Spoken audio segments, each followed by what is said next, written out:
Hello दोस्त, नमस्ते, प्रणाम। मैं हूँ आपकी वंदना। स्वागत करती हूँ रेखा उपाध्याय जी के चैनल पे। आप सभी का एक प्यारा सा विवाह गीत लेके आई हैं। कैसे लगेगा कमेंट बॉक्स में बताइएगा।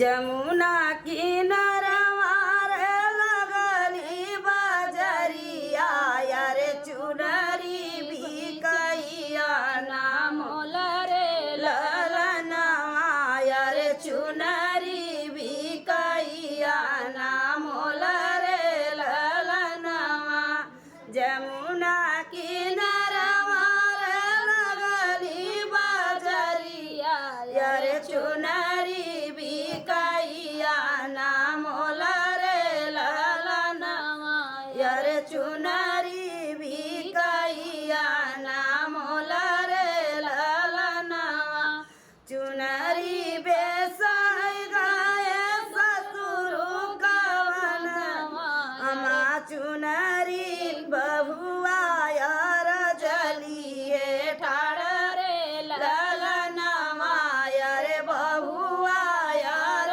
जलिए ठाड़ रे लालनवा जलिया का चुनरी जिलिया मोर ससुरु अरे हमारे भाई हमारा उजल के सीरा मांगरे लालनवा रे हमारा उजल के सीरा मांगरे लालनवा जमुना किनारवा रे लगली बजरिया यार चुनरी बिकलया नाम रे ललनवा यार चुनरी बिकैया नाम रे ललनवा चुनरी लेवै चले जटवा कवन राम भय बुआर जलिए ठाड़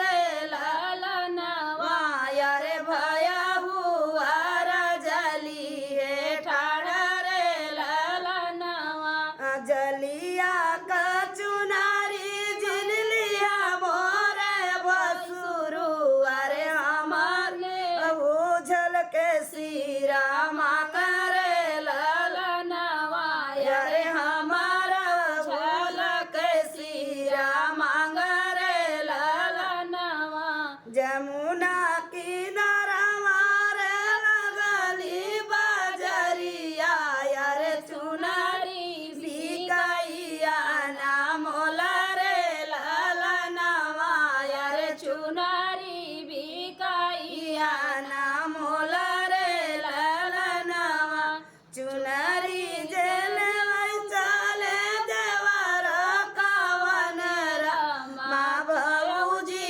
यार जलिए ठाड़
चुनरी भिकाइया ना मोला रे ललनवा। तो फ्रेंड, ये विवाह गीत आप लोगों को कैसे लगा कमेंट बॉक्स में बताना। फिर मिलते हैं किसी नए गाने से, तब तक के लिए बाय बाय दोस्तों।